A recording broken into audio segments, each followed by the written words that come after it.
Police ഡിപ്പാർട്ട്മെന്റിൽ നിന്നും വിരമിച്ച 46 പോലീസ് ഉദ്യോഗസ്ഥർക്ക് ആലപ്പുഴയിൽ യാത്രയയപ്പ് നൽകി.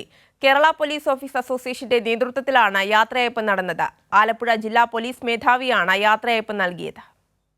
കാലത്തെ സർവീസിന് ശേഷം ഇത്ര ആൾക്കാർ റിട്ടയർ ആവുകയാണ്. ഇനി പോസ്റ്റ് റിട്ടയർമെന്റ് ജീവിതമാണെങ്കിലും വളരെ നല്ല രീതിയിൽ എന്നുവെച്ചാൽ ഒരു സന്തോഷത്തോടെയും കണ്ടന്റ്മെന്റോട് കൂടി അതുപോലെ തന്നെ പ്രൊഡക്റ്റീവായിട്ട് എന്ന് വെച്ചാൽ നമുക്ക് ഈ റിട്ടയർ ചെയ്ത് കഴിഞ്ഞാൽ നമുക്ക് ഇനി അടുത്തത് എന്തെന്നുള്ളൊരു ചിന്തയിലൊക്കെ നല്ല രീതിയിൽ നമുക്കൊരു നിങ്ങൾക്ക് താല്പര്യമുള്ള കാര്യങ്ങൾ താല്പര്യമുള്ള മേഖലകളിൽ നല്ല രീതിയിൽ വർക്ക് ചെയ്യാൻ പറ്റട്ടെ എന്ന് ഞാൻ ആശംസിക്കുകയാണ്. കഴിഞ്ഞ 30-40 വർഷത്തെ സേവനത്തിന് ശേഷം പോലീസിൽ നിന്നും വിരമിച്ച 46 ഉദ്യോഗസ്ഥർക്കാണ് യാത്രയയപ്പ് നൽകിയത്. കേരള പോലീസ് ഓഫീസേഴ്സ് അസോസിയേഷനാണ് യാത്രയയപ്പ് സംഘടിപ്പിച്ചത്.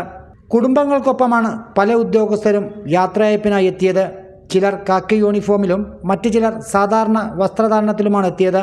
ജില്ലാ പോലീസ് മേധാവി ചൈത്ര തെരേസ ജോൺ വിരമിച്ച ഓഫീസർമാർക്ക് സർട്ടിഫിക്കറ്റുകൾ വിതരണം ചെയ്തു. പലരും നിറകണ്ണുകളോടെയാണ് യാത്രയയപ്പിനായി എത്തിയത്. 30 വർഷത്തിലധികം ഒന്നിച്ച് താമസിച്ച് പ്രവർത്തിച്ചവർ വേർപിരിയുന്ന വേളയിൽ പലരും നിറകണ്ണുകളോടെ സർട്ടിഫിക്കറ്റുകളും ഫലകവും വാങ്ങി മടങ്ങിപ്പോകുന്നത് കാണാമായിരുന്നു. സംസ്ഥാന president Shinodas, south CA Tomson KP തുടങ്ങി അസോസിയേഷന്റെ ഭാരവാഹികളും ചടങ്ങിൽ പങ്കെടുത്തു. News bureau, Alappuzha.